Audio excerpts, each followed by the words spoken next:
the itinerary that I've put together has been wonderful. It begins in Barcelona. I mentioned that already for 2 days. I've showed you some scenes in Barcelona, but we concentrate a lot on Gaudi's La Sagrada Familia. Then we get on this Avalo train, this fast train to Madrid, and in 2 hours we're up into Madrid at the main train station. And Madrid is basically the capital of Spain. It's right in the very center of the country, and it is a true Castilian area of Spain. This is the royal palace there in Spain, which actually a real king is still king in Spain.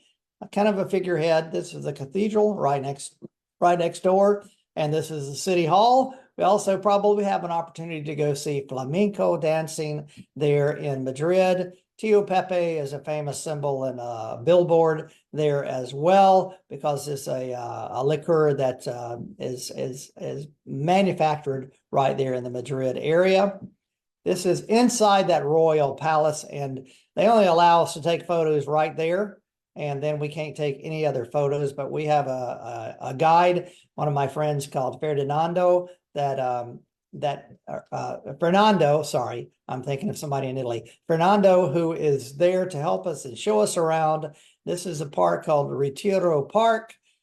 Just another tapas are all over the place in Spain. So tapas are small little bites, but they also have a portion kind of like this called ración. And so we got just tapas, and that was to share for a table of 4 people.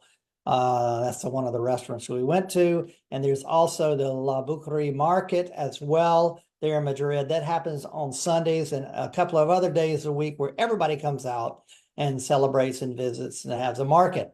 Outside of Madrid is a big palace called El Escorial. And it's a royal palace out there, and we'll just stop by there and look at it because it's dominating the skyline.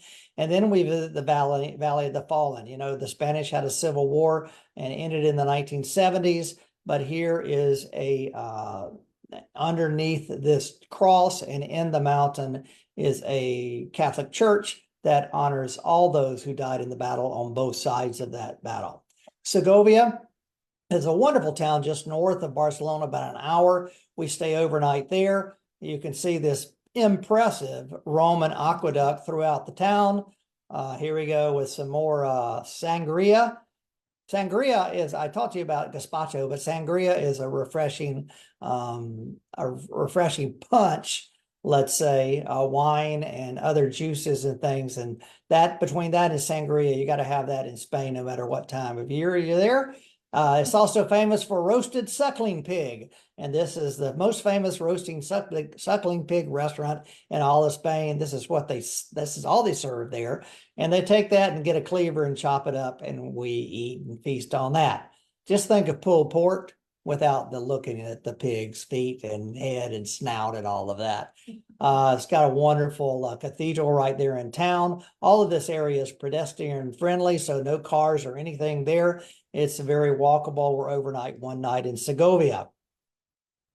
Then on to Toledo. Toledo used to be the capital of Spain before Madrid took over. And, you know, you've heard the word Holy Toledo. That's where that comes from. And it's also the home of the famous artist El Greco, who wasn't a Spaniard, but a Greek who lived in the area and painted many, many scenes here. So that's looking over to the church and the cathedral and the main big city hall and palace as well, looking across the river there. This is the cathedral there, which is this, I didn't look it up, but I think it's the 3rd largest cathedral in the world. And so that would be the Vatican, and then the one in Milan, I think, and then this one. Another gazpacho, got to have that. That's that cold tomato and cucumber soup. Cheeses, ración, tapas of cheeses, and a sunset overlooking the city. We're there in Segovia one night and Toledo for one night. And this is a sunset, or actually this is the sunrise over Toledo. Then we leave and go south to Granada. Granada is a city that was occupied by the North Africans, the Moors, for over 900 years.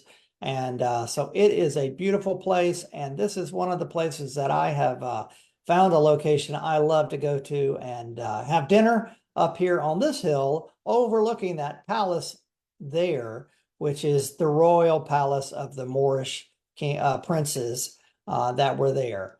And it's called the Alcazar, looking across the valley to that, illuminated. This is one of our dinner spots that we love to go to. This is down in the town along the river, looking over at the cathedral as well. And this is within the palace, the Alcazar Palace, looking back over. You can see it's dry and arid here, but this Moorish style is dominant all over the city. Those princes of the Moorish princes and kings, they're not called kings, but I can't remember what they are. But they were water was very important to them, and they were in a dry and arid land. And so to have the water was to be rich. And so water abounds all over this park called the Generalife Gardens. This is another little tapas, just tomatoes, tomatoes and cheese. It was wonderful. And then we leave there and we go south to the coast, to the Mediterranean coast. This is the town of Nerja. It's on the Costa del Sol. Many people think the Costa del Sol has high-rise apartments and everything else, but that's on further down back to the west. This one is just the perfect town to go in. We're one night here at Nerja, and you can see it's just a small little village. Meat is supreme here, along with some fish as well. This is called the Balcony of Europe, that goes out there, and you kind of look out into the Mediterranean Sea as well. People hang out there all hours of day and night. From there, we go up into the mountains, into the frontier of Spain. And from here, we're in Andalusia, and this is Arcos de la Frontera. And this is Arcos up on that cliff looking from the valley below. And these are scenes we're up in Arcos looking out through, and we're there one night in Arcos as well, seeing these white villages scattered around that are just fantastic. We stay right here. We find a place to park or have the bus drop us off right here in front of the old church. And then we stay there, and this is our balcony looking out over there into the flatlands of that area. From there, we finish up our Best of Spain tour in Sevilla. Sevilla is a wonderful capital city. It's got this great cathedral here and this tower. We probably will have an opportunity also to see and to hear flamenco music and dancing. And this cathedral just dominates the whole area. And there's also a Moorish palace there as well, called the Alcazar, that we'll go and tour with a local guide as well. Again, the Moorish kings and nobility love to have gardens and water, and that's all over there as well. Another version of sangria on this whole street in the old town called I think it's called the Barrio Alto here in Sevilla. You can see right down through here, plenty of places to get a traditional dinner along the way. And it's always comfortable there no matter what time of year, because we're in southern Spain. During the hot summer months, these nets are put across or across the walkways and give you a little more shade. So that helps out as well. I just thought that was a beautiful area of that big bell tower from the church.